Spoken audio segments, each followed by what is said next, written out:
Hey there, everybody, it's Caitlin, your geek girlfriend. Don't mind my hair wrap that we've got going on. Trying to dry it out a little bit before we go out into the world today. Today we're going to be doing some book reviews, and as we get into the video, I want to remind you to like this video if you like it, subscribe if you're new here, and make sure you go down or up, however you do your scrolling, and check out all of my latest videos. Today we're going to be reviewing book number 23 for the year, and this is actually a novella, so a very short book. This is part of the Good Girl's Guide to Murder series. This is actually the prequel to all of the other books. So I have reviewed all of those books and the entire series by Holly Jackson here on this page. And so you can scroll down or scroll up, and my cat is playing with my Olympic lollipop.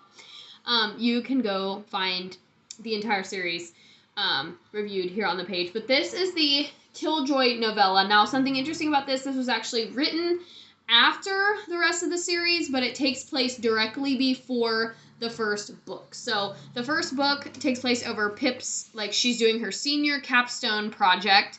The second book, Good Girl, Bad Blood, takes place this summer in between. And then the third one, Good as Good as Dead, takes place kind of right before college would start, or it takes place over a couple of weeks before classes begin. So that's the kind of timeline of these books, and like I said, it is a novella. The whole premise of this book is that Pip and her friends are taking part in a murder mystery party.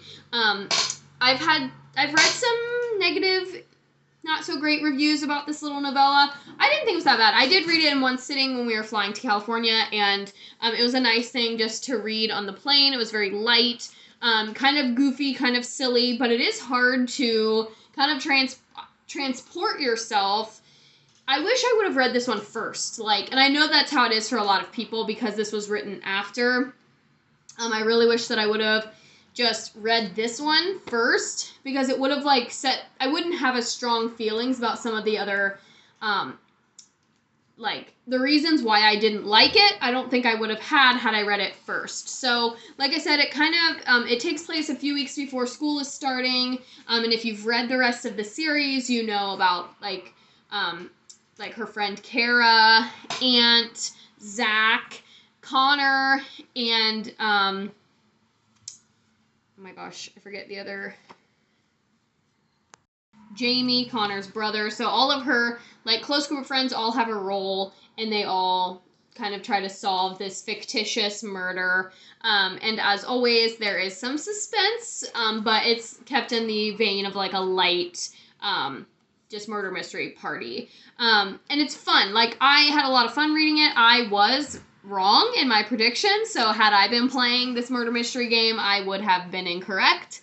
And it just kind of sets the tone for the rest of the books moving forward, but it was kind of off because I knew that she wrote it after, and so the energy was a little bit different. But overall, I rated it 3 stars on Goodreads because I felt it was light, I felt it was fun, and I didn't have really strong negative feelings about it, so I just gave it a 3. My biggest thing would be, if you are interested in reading the Holly Jackson books, make sure you read this one first, because, like I said, it really does set the scene, and it's hard to read the entire series and know what you know, and then go back and try and read it with kind of an unbiased mind. So I would recommend just reading this one first, get an idea of who the characters are, and then you obviously will learn more about the characters as you go on reading. But I was, I wasn't disappointed, but it was weird trying to fit this one in with the events of the rest of the series. And primarily, one of my favorite characters, actually I think my favorite character in the whole series, is Ravi, and he actually does not make an appearance in this book other than the very, very end, and he's not named. And so that was the biggest reason for my disappointment. So again, all of the things that I had negative to say about it probably would not have existed had I read it first. So if you are interested in Holly Jackson's books, make sure you pick up this one first, then read the rest of the series. My favorite book in this series is Good Girl, Bad Blood.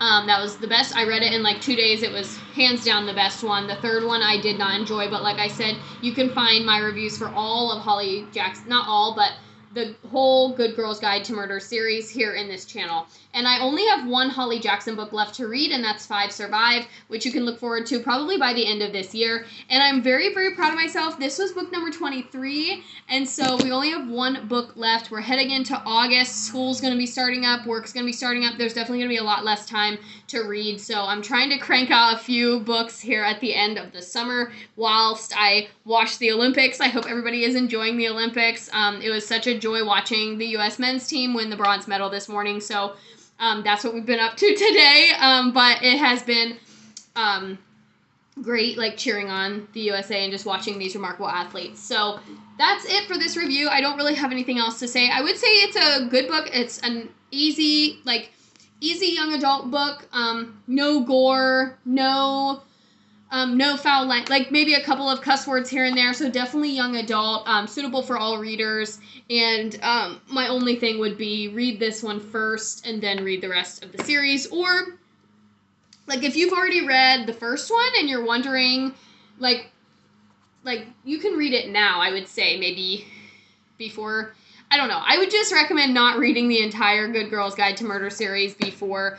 Those of us who like read them in order of release, it's disappointing. So now that, like, especially if you're new to Holly Jackson, you're new to this series, if you have the availability to read this one first, do it, because you'll definitely have a more positive experience than those of us who have read them in release order. So do with that as you will, but I think that's all I have to say. Nothing really strongly positive or strongly negative about this. It was fun. It was a fun, like, murder mystery type of read. Gives me like Knives Out vibes. So if that's your thing, kind of like Agatha Christie, but a little bit, like, it definitely fits along the Agatha Christie lines. So if that's your vibe, then this book is for you. Killjoy by Holly Jackson, part of the Good Girls Guide to Murder series. And that is it for this video. Make sure you give me a thumbs up and like it and subscribe.